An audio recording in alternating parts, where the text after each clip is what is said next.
하나님 말씀 함께 보겠습니다.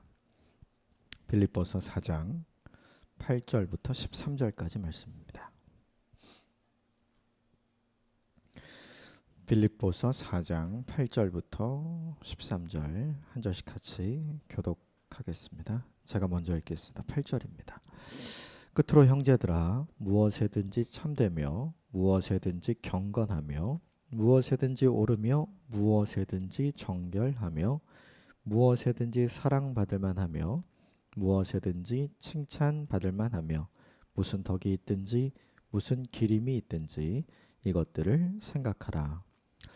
너희는 내게 배우고 받고 듣고 본 바를 행하라. 그리하면 평강의 하나님이 너희와 함께 계시리라. 내가 주 안에서 크게 기뻐함은 너희가 나를 생각하던 것이 이제 다시 싹이 나미니 너희가 또한 이를 위하여 생각은 하였으나 기회가 없었느니라. 내가 궁핍함으로 말하는 것이 아니니라. 어떠한 형편에 있든지 나는 자족하기를 배웠노니 나는 비천에 처할 줄도 알고 풍부에 처할 줄도 알아. 모든 일 곧 배부름과 배고픔과 풍부와 궁핍에도 처할 줄 아는 일체의 비결을 배웠노라. 내게 능력 주시는 자 안에서 내가 모든 것을 할 수 있느니라. 아멘.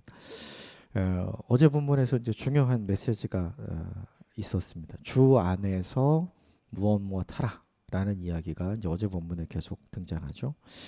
주 안에서 흔들리지 말고 굳건하라, 스탠드 폼 하라는 이야기가 있었고요. 주 안에서 같은 마음을 품으라, 유오디아와 순두개에 관한 이야기가 등장하죠. 그리고 그 두 사람이 화해할 수 있도록 옆에서 서로 도우라는 이야기를 합니다.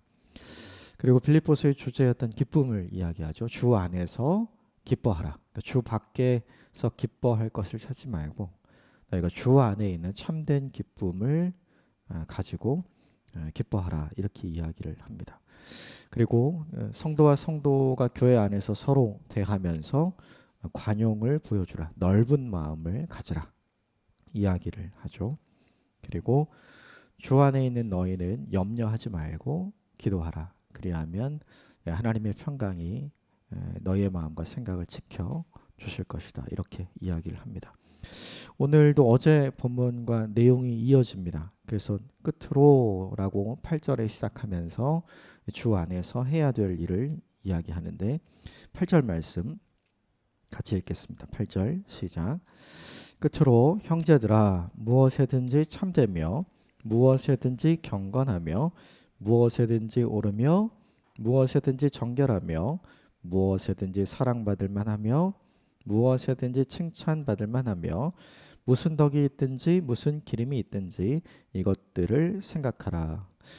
본문이 되게 길지만 끝으로 하고 제일 마지막으로 가면 생각하라, 이게 동사죠. 그러니까 무엇 해야 되냐면 생각하는 인생을 살아라, 이렇게 이야기하는 거죠. 그러니까 무언가를 선택하기 전에, 무언가를 말하기 전에, 무언가를 행동하기 전에 먼저 해야 될 일이 있는데 그것이 뭐냐 하면 생각하는 일이라는 거죠. 그 내용을 구체적으로 좀 살펴보면 무엇을 생각해야 될 것인가? 내가 말하려고 하는 것, 내가 선택하려고 하는 것, 또 내가 행동하려고 하는 것이 참된 것인가?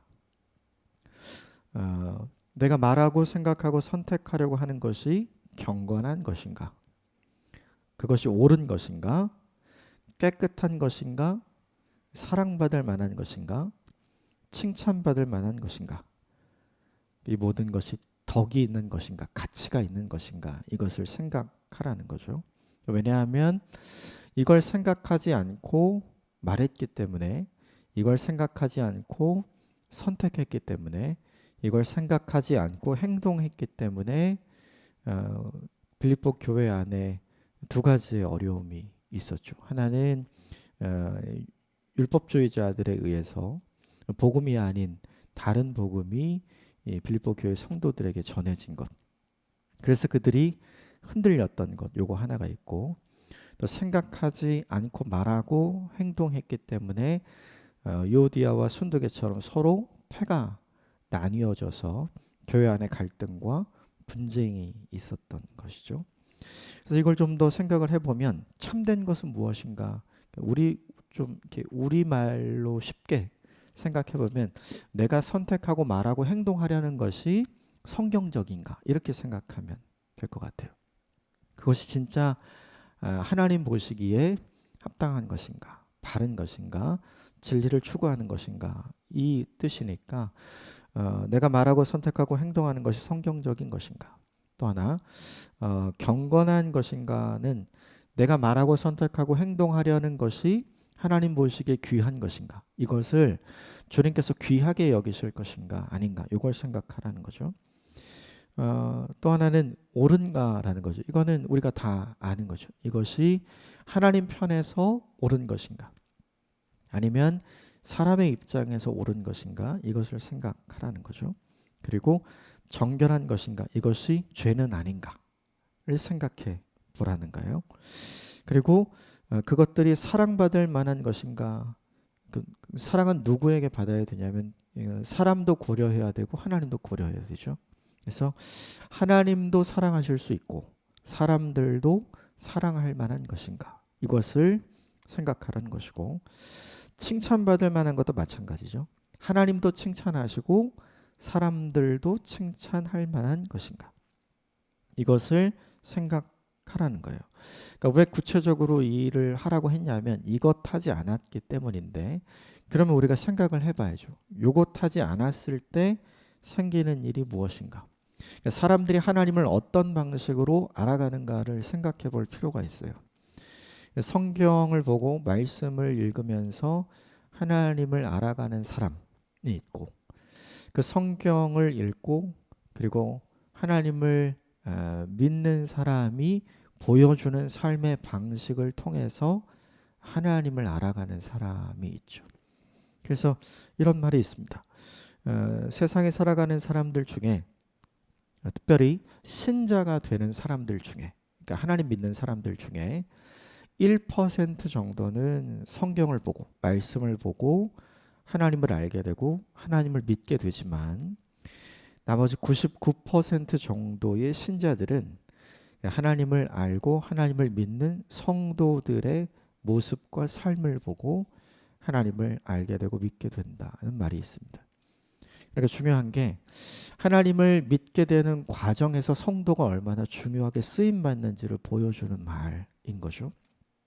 그래서 이렇게 생각하지 않는 인생을 살면 그러니까 무엇이 성경적이고 무엇이 하나님이 귀하게 여길 만한 것이고 무엇이 하나님 앞에서 옳은 것이며 무엇이 하나님께 칭찬받고 무엇이 하나님께 사랑받을 만한 것인가 어떤 것이 덕을 세우는 것이고 어떤 것이 가치 있는 것인가 이것을 생각하지 않고 말하고 선택하고 행동하면 그 사람의 존재 자체로 오히려 그 사람은 복음의 장애물이 되는 거예요. 그러니까 빌립보 교회 성도들이 이런 상황에 빠져 있는 것이죠. 그러니까 그 상황을 빠져나오기 위해서 필요했던 것이 뭐냐 하면 너희들의 삶을 바꾸라. 너희들의 모습을 바꾸라. 근본적으로 변화를 추구하라고 이야기를 하는 것이죠. 이것은 한 번 더 우리에게 좀 메시지를 주게 됩니다. 많은 사람들이 하나님 좋아합니다. 그리고 예수님 좋아하죠. 그러나 하나님 믿는 사람, 예수님을 따르는 사람을 좋아하지 않습니다. 왜냐하면 하나님을 믿는데 그들이 기대하는 하나님 믿는 사람의 모습을 잘 보여주지 못했기 때문이죠.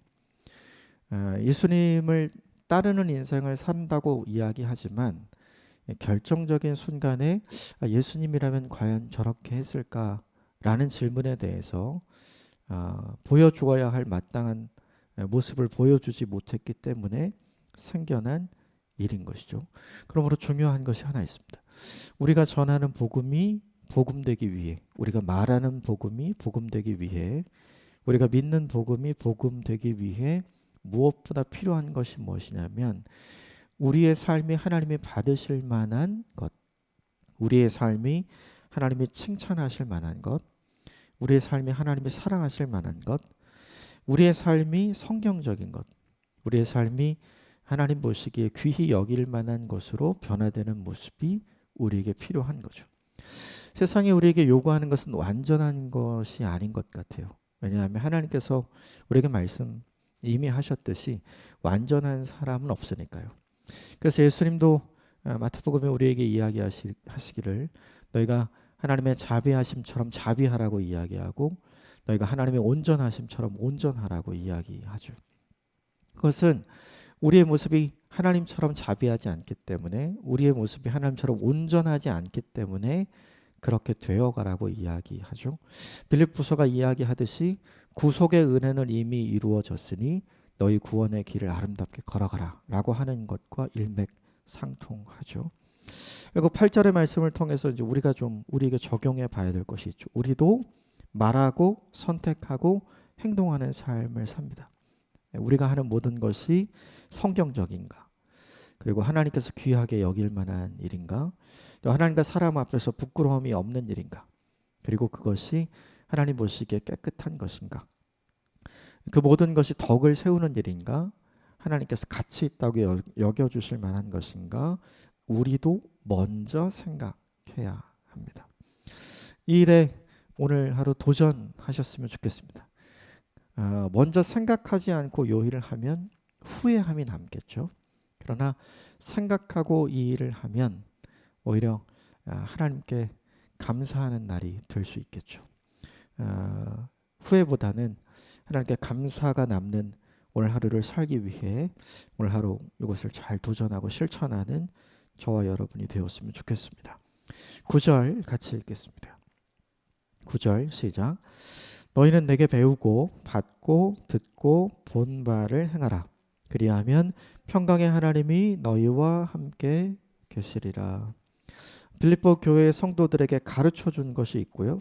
그리고 그들에게 물려준 것이 있고 또 그들에게 들려준 것이 있고 보여준 것이 있죠. 그러니까 사도 바울이 빌립보에 머무르면서 빌립보 교회를 세우고 빌립보 교회 성도들과 함께 하면서 빌립보 교회 성도들이 가지고 있었던 신앙의 근간이 무엇으로부터 나오는지 이 본문이 우리에게 보여주는 거죠. 가르치고 그리고 받은 것 그리고 들은 것 그리고 본 것. 즉 믿음의 사람이 믿음의 사람을 세워가고 만들어간다는 걸 이 본문이 우리에게 보여주죠. 우리에게 좀 적용해 봐야 될 것이 있죠. 나는 무엇을 가르쳐주고 있는가? 나는 무엇을 물려주고 있는가? 나는 무엇을 들려주고 있는가? 또 나는 무엇을 보여주고 있는가? 즉 내가 한 네 가지가 그대로 나를 본 사람, 나와 함께 하고 있는 사람에게 영향을 주게 되겠죠. 내 것이 좋으면 좋은 영향력을 주게 될 것이고요.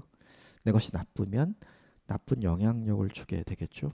사도 바울은 자신이 가르친 것, 그리고 물려준 것, 그리고 들려준 것, 보여준 것, 이 네 가지에 자신이 있었던 것 같아요. 뭐냐면 그가 주님을 본받는 삶, 주님을 따르는 삶을 살고 있었기 때문이죠.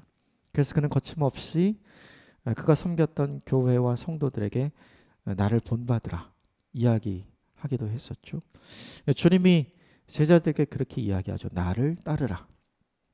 결국 일맥상통한 말이라고 볼 수 있죠. 사도 바울이 교만했던 것이 아니라 사도 바울이 주님을 잘 따르고 있는 사람, 주님을 잘 본받고 있는 사람이었기 때문에 말할 수 있는 이야기였습니다. 이것이 오늘 우리에게도 도전이 되죠. 우리도 주님을 잘 따르고 있다면 우리를 본받으라, 우리를 따르라 말할 수 있는 사람이 될 것이고, 그렇지 않다면 그 말할 수 없는 사람이 되겠죠. 그럼 우리가 남기는 사람은 결국 우리를 통해 전해진 것, 우리를 통해 가르쳐진 것, 우리를 통해 물려진 것, 우리를 통해 들려진 것, 우리를 통해 보여진 것이 남게 되겠죠. 나를 통해 어떤 신앙의 유산이 남겨지는지 잘 살펴보는 오늘 하루가 되었으면 좋겠고, 주님이 보시기에 귀한 것, 주님이 보시기에 자랑하실 만한 것이 우리 다음 세대들과 가족들에게 아름답게 남겨지는 저 여러분이 되었으면 좋겠습니다. 또 하나 9절이 우리에게 알려주는 게 뭐냐 하면, 그렇게 하면 평강의 하나님이 너희와 함께 계실 것이다. 하나님이 주시는 평강이 임하는 방법이 등장하죠. 실천하는 삶을 살라, 복음에 합당한 삶을 살라. 그리하면 하나님의 평강이 너희 안에 있게 될 것이다. 어제 본문에도 하나님의 평강이 우리 안에 임하는 방법이 있었죠. 그것이 뭐냐면 걱정하지 말고 염려하지 말고 기도하라는 거였어요. 그게 첫 번째 방법이라면, 두 번째 하나님의 평강과 평안이 우리 안에 거하는 방법은 주님이 우리에게 보여주신 대로, 말씀하신 대로, 가르쳐 주신 대로, 행해 주신 대로 우리도 주님을 본받아 사는 삶을 살면, 그러면 예수님이 이 땅을 살아가면서 하늘의 평강을 누리시고 그 평강을 사람들에게 주셨던 것처럼 우리도 하나님이 주시는 평강과 평안을 누리는 삶을 살 수 있다라고 이야기하죠. 이 평강이 오늘 하루 저와 여러분에게 가득했으면 좋겠습니다. 그러므로 이 본문이 우리에게 알려주죠. 평강은 구하는 것이 아닙니다. 평강은 주님을 따르는 삶을 사는 사람에게 주어지는 것이죠. 그러므로 하늘의 평강과 하늘의 평안을 구할 것이 아니라 그것이 내 삶에 임하도록 내가 해야 할 일을 하면, 그러면 이 하늘의 평강과 하늘의 평안이 저와 여러분에게 임하는 인생을 살게 될 줄 믿습니다. 오늘도 이 평강이 가득하게 되기를 주님의 이름으로 축복합니다.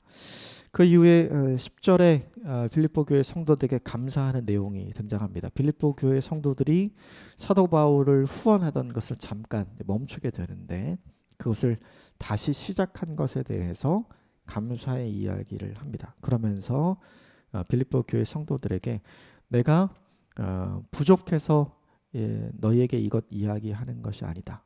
감사한 마음을 그대로 잘 전하는 것이다. 이렇게 이야기를 하죠. 11절과 12절 같이 읽겠습니다. 11절 12절 시작. 내가 궁핍함으로 말하는 것이 아니니라.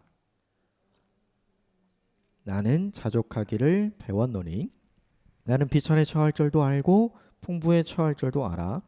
모든 일 곧 배부름과 배고픔과 풍부와 궁핍에도 처할 줄 아는 일체의 비결을 배웠노라. 11절에 보면 나는 자족하기를 배웠다. 그래서 12절에 비천에 처해도 풍부에 처해도 배고픔에 처해도 배부름에 처해도 나는 괜찮은 인생, 그것 때문에 흔들리지 않는 인생을 살아갈 수 있었다. 이렇게 이야기하죠. 많은 사람들이 이야기하는데 자족하라는 걸 이야기하죠. 근데 자족은 내가 스스로 할 수 없는 거예요. 오늘 본문을 보면 자족하기를 배웠다 이렇게 돼 있죠. 자족은 저절로 되는 것이 아니라 자족은 배우는 것이죠. 이 배움은 경험을 통해서 배우는 겁니다. 그러니까 자족하려면 어떻게 되냐면 12절에 나온 것처럼 내가 비천에도 처해봐야 되고요. 풍부에도 처해봐야 하는 것이죠. 그걸 머리로 배울 수는 없고 그것을 책상에서 배울 수는 없는 것이죠. 신앙이 이와 같은 것 같아요. 책상에서 견고해지는 신앙은 없는 것 같습니다. 그것이 아니라 우리 일상의 삶의 어려움 속에서, 고난 속에서, 또 주님이 주시는 기쁨과 행복 속에서 이 사이를 왔다 갔다 하면서 인생의 롤러코스터를 타면서 하나님이 주시는 희락과 기쁨 때문에 감사하기도 하지만 또 하나님께서 허락하신 고난 때문에 탄식하면서 울고 또 좌절하고 절망하는 가운데 우리의 신앙이 견고해지는 걸 배워가는 것 같습니다. 이 배움에 절대적으로 필요한 것이 있어요. 이 배움 때문에 오히려 낙심해서 신앙을 잃는 사람이 있는가 반면 오히려 이런 배움 때문에 하나님을 더 견고하게 신뢰하는 믿음의 사람이 되기도 하죠.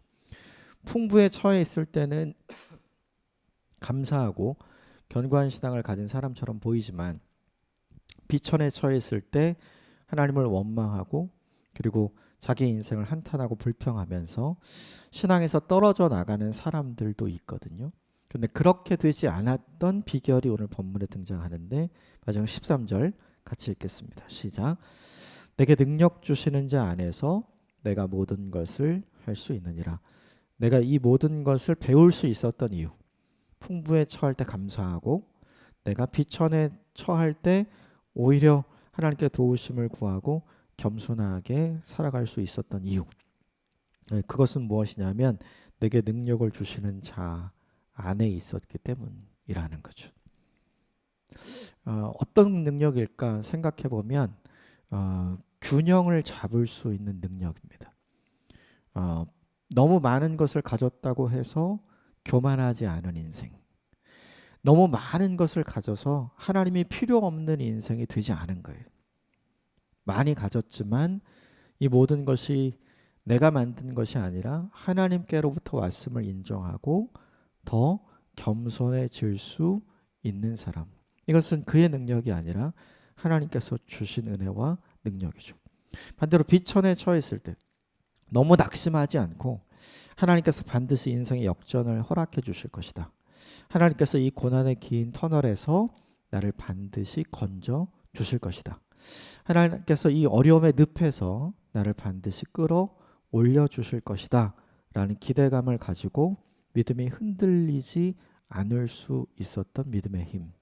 이것이 무엇으로부터 나오냐 하면 내게 능력을 주시는 주님으로부터 나오는 거죠. 어떤 능력이냐 하면 이 균형을 잡을 수 있는 능력. 이 능력이 사실 우리에게도 필요한 것 같습니다. 우리 인생을 살아가면서 두 가지 종류의 사람을 대개는 보게 되는 것 같아요. 풍부에 처해서 하나님을 잊어버린 사람, 비천에 처해서 하나님을 버린 사람. 그런데 사도 바울은 이 두 부류의 사람 중 어느 부류에도 속하지 않았죠. 시편 기자가 기도했던 것처럼 내가 풍부에 처해서 내가 하나님을 잊어버리는 인생, 내가 너무나 비천한 인생을 살아서 하나님을 원망하는 인생이 되지 않도록 해달라고 내게 일용할 양식이 있게 해달라고 기도했던 시편 기자가 있었죠. 결국 이것이 우리에게 깨닫게 해주는 바가 있어요. 그것이 뭐냐 하면 주 안에 있으면 어떤 상황에서도 배울 수 있다. 주님이 주시는 능력을 덧입으면 어떤 상황에서도 믿음이 견고해질 수 있다.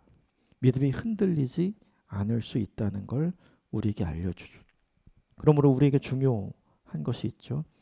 상황 때문에 흔들리는 믿음의 사람이 되지 말고 오히려 상황이 나를 곤고하게 할지라도 상황이 나를 힘들게 할지라도 오히려 그 상황 때문에 더 믿음이 견고해지고 더 믿음이 균형 잡혀져가는 하나님의 사람이 될 수 있는 방법.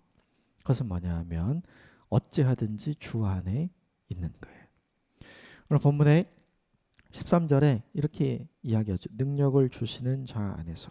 많은 사람들이 능력에 관심이 많아요. 그러나 오늘 본문을 보면 사도 바울이 그 능력을 받아서 균형을 잡을 수 있었던 이유, 균형 잡힌 믿음과 신앙을 지킬 수 있었던 이유는 주 안에 있었기 때문인 거죠. 주 안에서 주어지는 능력이었기 때문입니다. 그러므로 중요한 것이 있죠. 어느 형편에 처하든지 우리가 주 안에 있을 때 우리가 바로 설 수 있고 흔들리지 않는 믿음을 가질 수 있고 균형 잡힌 믿음을 가질 수 있어서 자족하는 것을 배우는 인생이 될 수 있습니다. 오늘 하루가 이것을 추구하는 저와 여러분의 하루가 되었으면 좋겠습니다. 세 가지를 함께 나누었습니다. 첫 번째, 생각하라. 내가 말하고 선택하고 행동하기 전에 내가 복음의 장애물이 될 수도 있고 오히려 복음의 디딤돌이 될 수도 있기 때문에 먼저 생각하라. 내가 말하는 복음이 참된 복음이 되기 위해서 먼저 복음의 사람이 되라 라고 이야기하는 거죠. 이것 잊지 않았으면 좋겠습니다. 그래서 아까 나눴던 것처럼 나를 보고 하나님을 알아가는 사람이 생겨나는 이 하루가 되기를 주님의 이름으로 축복합니다. 두 번째, 하나님의 평강이 임하는 방법이 있었죠. 실천하는 사람이 되라. 복음에 합당한 삶을 사는 사람이 되라. 그리하면 하나님의 평강이 아름답게 주어질 것이다. 평강은 구하는 것이 아니라 평강은 주어지는 것이기에 우리가 주님 말씀을 따라 실천하는 삶을 살면 하나님께서 오늘 우리에게 평강을 허락해 주실 줄 믿습니다. 우리도 두 경우에 처할 수 있죠. 비천에 처할 수도 있고 풍부에 처할 수도 있죠. 비천에 처해서 신앙을 잃어버릴 수도 있고 풍부에 처해서 하나님 없어도 되는 삶을 살 수 있는데 오히려 이 두 상황을 왔다 갔다 하면서 오히려 사도 바울처럼 균형 잡힌 믿음을 가진 견고한 믿음의 사람으로 성장하고 성숙할 수 있었습니다. 그 이유는 주 안에서 주시는 주님의 능력 때문이었습니다. 그 능력을 사모하는 오늘 하루, 그리고 주 안에 있는 오늘 하루가 되시기를 주님의 이름으로 축복합니다. 함께 기도하겠습니다.